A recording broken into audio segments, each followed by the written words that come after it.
Iranian state media say President Ibrahim Raisi, the country's foreign minister, and several others have been found dead. Iran's President Raisi confirmed dead in helicopter crash. What impact will President Raisi's sudden death have on Iran's political stability and upcoming elections? How will the loss of Iran's key political figures in the helicopter crash affect the nation's foreign relations and diplomatic efforts? Breaking news from Iran. State media reports that President Ibrahim Raisi, the country's foreign minister, and several others have been found dead at the site of a helicopter crash. These are the first images we are getting from the site, captured by a drone and recorded from a screen by rescuers. Rescue teams searched for hours in bad weather, and the wreckage was eventually found in the mountains in Iran's eastern Aban region. Officials say the aircraft crashed into a mountain peak 18 hours after the crash and several hours of a rescue operation. State media confirmed the deaths of Ibrahim Raisi, Amir Abdullahian, and all others on board. The helicopter was almost entirely destroyed, and the bodies were completely burned and unrecognizable. The bodies are being transferred to the city of Tabriz, and the search is now over. For the regime supporters, this is a significant shock. They have announced the deaths of Raisi and others as martyrdom in the service of the people. All those on board were high-ranking officials, including those from the eastern Aban province and Foreign Minister Amir Abdullahian, who was widely despised for denying the killing of protesters in Iran following the death of Mahsa Amini. For many, this news has been welcomed. Under Article 131 of Iran's constitution, First Vice President Mohammad Mokbar will temporarily assume Raisi's duties with the Supreme Leader's approval. According to the law, a council must organize a new presidential election within 50 days. This situation is not expected to be a major challenge for the regime or to affect the Islamic Republic's foreign or domestic politics significantly. Strategic decisions are set by the Supreme Leader and the IRGC, not the president. However, the regime may use this opportunity to implement more pressure on society and establish a security atmosphere across the country. Raisi was known as a hardliner, even called the Butcher of Iran by some. He was a hated figure among many Iranians, known for his role in the execution of political prisoners in the late 1980s as a founding member of the Persecution Committee. Many Iranians are expressing their happiness over his death. Social media is flooded with funny tweets and memes about the incident. Some family members of recent protest victims or those injured are posting videos celebrating the deaths of Raisi and Amir Abdullahian. Groups of Iranians have gathered in front of the Iranian embassy in London to celebrate, and there are videos of fireworks in different locations across Iran. In response, the Iranian Ministry of Justice and police intelligence organizations have warned citizens about what they share on social media. At 6 GMT, which is 9:30 a.m. in Iran, people are waking up to the news that President Ibrahim Raisi has died. Red Crescent search crews have arrived at the crash site of the helicopter carrying the president and his foreign minister. 73 teams are in the area close to Tal village, where all 9 people on board are believed to be dead. The wreckage was found in East Azerbaijan province of Iran. The Crescent states that crews on the ground have advanced and specialized equipment and reached the site after an extensive search operation that mobilized 30% of Iran's armed forces. President Raisi began his journey in the border town of Kafnan near Afghanistan and headed towards the city of Tabriz in the northwest. The helicopter went down in a mountainous region near Urmia. Thick fog and rain hampered search efforts in this remote area. Ibrahim Raisi's death brings to an end a career spent at the heart of the Iranian clerical establishment.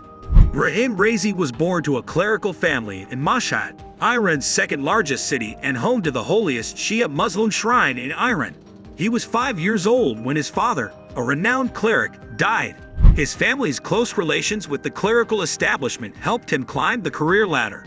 At the age of 15, he began his studies in the city of Qom, the center of the most prominent Islamic seminary in the country. Among the clerics he studied under was Iran's current supreme leader, Ali Khamenei, of the city of Karaj, at the age of 20. 2 years later, at the age of 25, Raisi was appointed deputy prosecutor in the capital, Tehran. He was one of 4 judges who sat on secret tribunals established in 1988. Thousands of prisoners were sentenced to death and executed during this time. During a media conference in 2021, he was asked about his role. He stated, "All I've done during my terms was always to move towards defending human rights and confronting those who disrupt the rights of people and committed serious crimes." Khamenei, Raisi's main supporter, was elected as the new supreme leader in 1989 and appointed Raisi as Tehran's prosecutor. Raisi's rise through the judicial system was unprecedentedly rapid. In the following years, he became Attorney General. In 2016, the supreme leader named his former student Raisi custodian of Iran's wealthiest religious foundation, Astin Quds Razavi, which manages the shrine of the 8th Shia Imam Riza in Mashhad and has vast economic holdings in various sectors nationwide. Raisi ran for president in 2017, campaigning to fight corruption. He lost the race to his fellow cleric Hassan Rouhani, but the defeat did not tarnish his image. In 2019, the supreme leader appointed him head of the judiciary, allowing him to strengthen his relations further across critical institutions in Iran. In 2021, Raisi again ran for president. Prior to the election, the Guardian Council disqualified several prominent reformist candidates who were Raisi's challengers. He won the election uncontested, but the turnout was the lowest since the 1979 revolution. As president, he promised to reconcile the people and the government. Raisi's government attempted to revive the economy and end international isolation. It normalized diplomatic relations with regional rival Saudi Arabia and strengthened ties with Russia and China, earning full membership in the Shanghai Cooperation Organization and BRICS group of countries. Despite these efforts, Iran's economy remains in crisis, and hostile relations with the West keep Iranians isolated from the international financial system.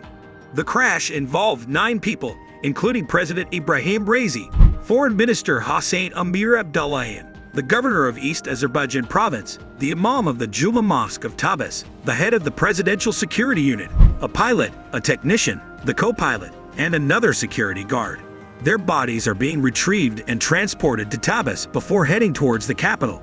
The investigation into the crash's cause focuses primarily on the severe weather conditions and technical issues with the old helicopter. Iranian aviation has been under sanctions for decades, leading to outdated equipment and parts.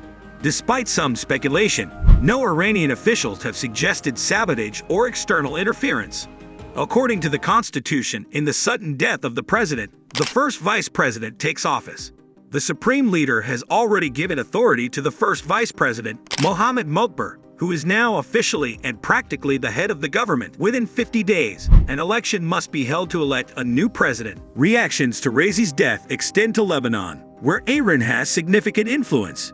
The Lebanese government and Iran's ally Hezbollah have not yet issued statements. Raisi's death is unlikely to change the strong relationship between Iran and Lebanon, as the supreme leader dictates foreign policy. The death of the foreign minister, who frequently visited Lebanon, might impact the implementation of Iran's foreign policy in the region. Most sorrowfully, the tragic helicopter crash that killed President Ibrahim Raisi and other key figures marks a significant moment in Iran's political landscape. The nation mourns the loss while preparing for the transition of power and upcoming elections. Outro. The tragic and unexpected death of Iran's President Ibrahim Raisi in a helicopter crash marks a profound moment in the nation's history. As the country grapples with the loss of a significant leader, the focus now shifts to the swift and orderly transition of power, ensuring stability in these turbulent times. The coming days will see Iran mourning a prominent figure while preparing for the future under new leadership. This incident not only underscores the fragility of life but also the importance of unity and resilience in the face of adversity. Our thoughts are with the people of Iran during this difficult period.